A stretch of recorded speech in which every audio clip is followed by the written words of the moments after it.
Sementara itu yang miskin ingin cepat menjadi kaya, sedang yang kaya ingin menjadi lebih kaya lagi. Kalau boleh tidak hanya sekedar dia saja yang kaya, anaknya harus kaya, cucunya tidak boleh miskin dan kere, bahkan cucu daripada cucunya pun harus jadi orang-orang kaya.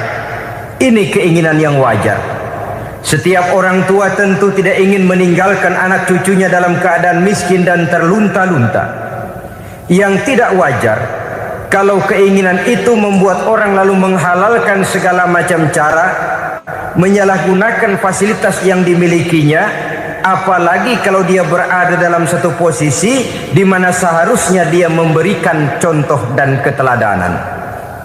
Maka akibatnya timbullah krisis wibawa, yang dari krisis wibawa ini mengendorlah disiplin.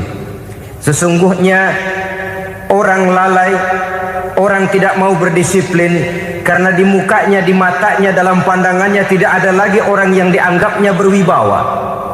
Dan wibawa itu hilang oleh karena orang merasa tidak ada keteladanan yang patut dijadikan contoh dalam kehidupannya. Inilah sesuatu yang kurang dirasakan di zaman kita sekarang ini. Bukan kurangnya teori, bukan kurangnya segala macam kaedah dan dalil, tetapi yang kita rasakan sekarang ini kurangnya contoh dan keteladanan dari orang-orang yang seharusnya memberikan contoh dan keteladanan itu.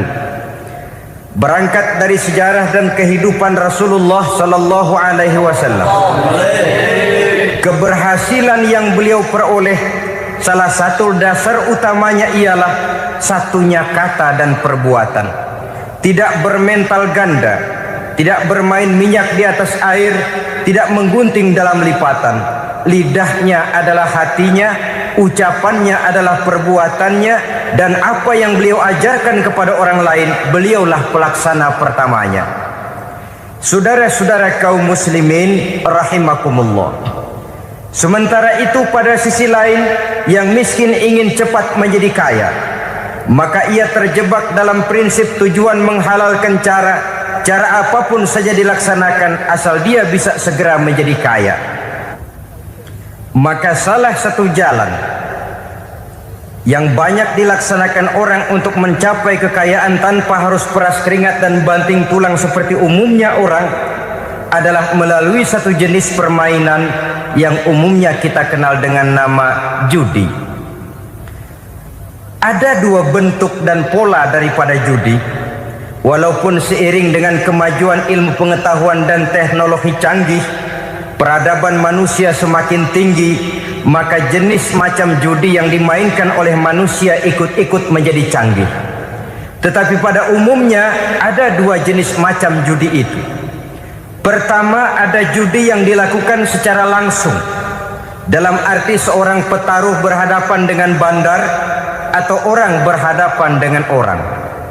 Dari judi yang dilaksanakan secara langsung ini, efek negatif yang segera bisa kita lihat dengan nyata. Pertama, timbulnya rasa dendam dan permusuhan. Walaupun orang nampak duduk berhadap-hadapan, walaupun kelihatannya mereka tertawa satu sama lain, tapi yakinlah itu cuma sekedar kulit saja. Pikiran yang ada dalam benak tiap-tiap orang yang terlibat dalam perjudian tidak lain ialah bagaimana saya bisa mengalahkan lawan main saya. Akibatnya tentu bisa kita pastikan akan timbullah dendam dan permusuhan bagi yang kalah, akan timbullah rasa sombong dan menganggap remeh orang lain bagi yang menang. Yang kedua, lalainya orang kepada apa yang menjadi tanggung jawab dan kewajibannya. Orang bisa lupa kepada anak dan istri. Kalau kepada anak dan istri saja sudah bisa lupa, apalagi kepada yang lain, sebab anak dan istri memang merupakan bagian daripada kehidupan kita. Konon lagi saudara, konon lagi keluarga yang lain, anak istri saja bisa terlupakan oleh penyakit dan permainan yang bernama judi ini. Yang ketiga, hilangnya rasa sayang kepada harta.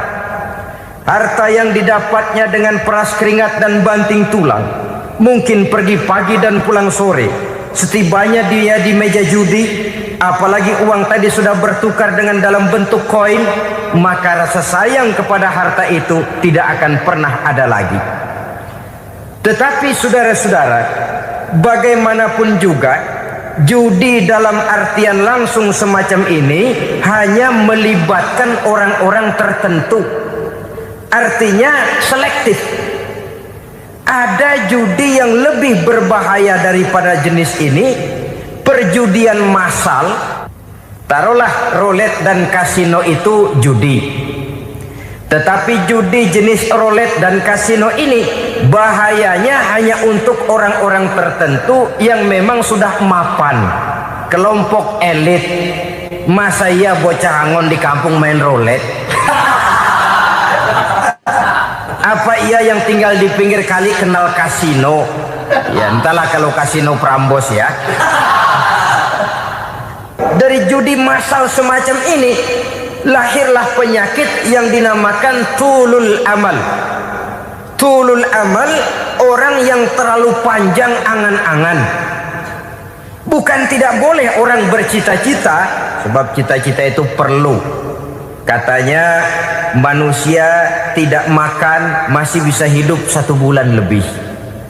Manusia tidak minum masih bisa hidup 3 hari lebih. Tapi manusia tidak punya cita-cita 1 jam pun dia tidak akan bisa hidup. Karena faktor yang membuat kita bergairah menghadapi kehidupan, faktor yang mendorong kita untuk tetap berusaha dan tegar menghadapi resiko, karena adanya cita-cita di dalam kehidupan kita. Tetapi cita-cita tanpa direalisir dengan usaha, cita-cita yang tidak berangkat dari kemampuan yang ada, pada akhirnya hanya akan merupakan cita-cita yang mengawang, tidak akan terwujud dalam kenyataan, dan akan membentuk manusia menjadi orang yang tulul amal, panjang angan-angan, terlalu muluk keinginan, tidak berangkat dari kemampuan dan kesanggupan yang ada pada dirinya sendiri.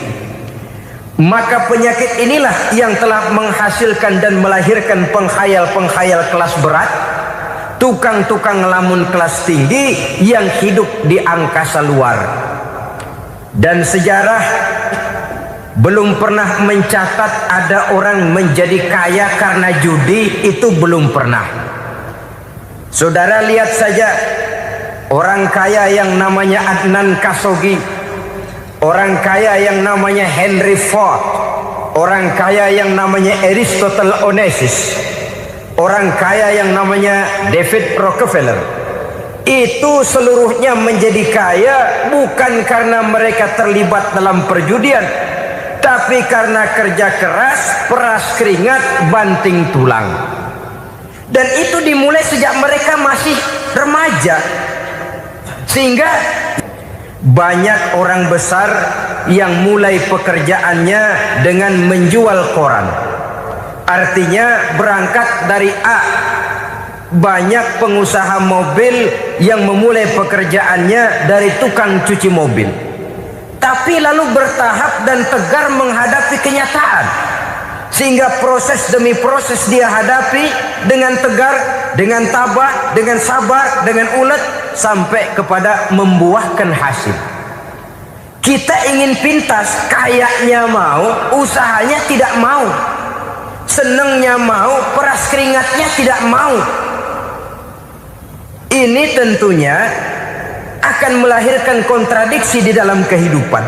Maka dari jenis perjudian massal semacam ini lahirlah penyakit tulul amal, panjang angan-angan, terlalu muluk cita-cita.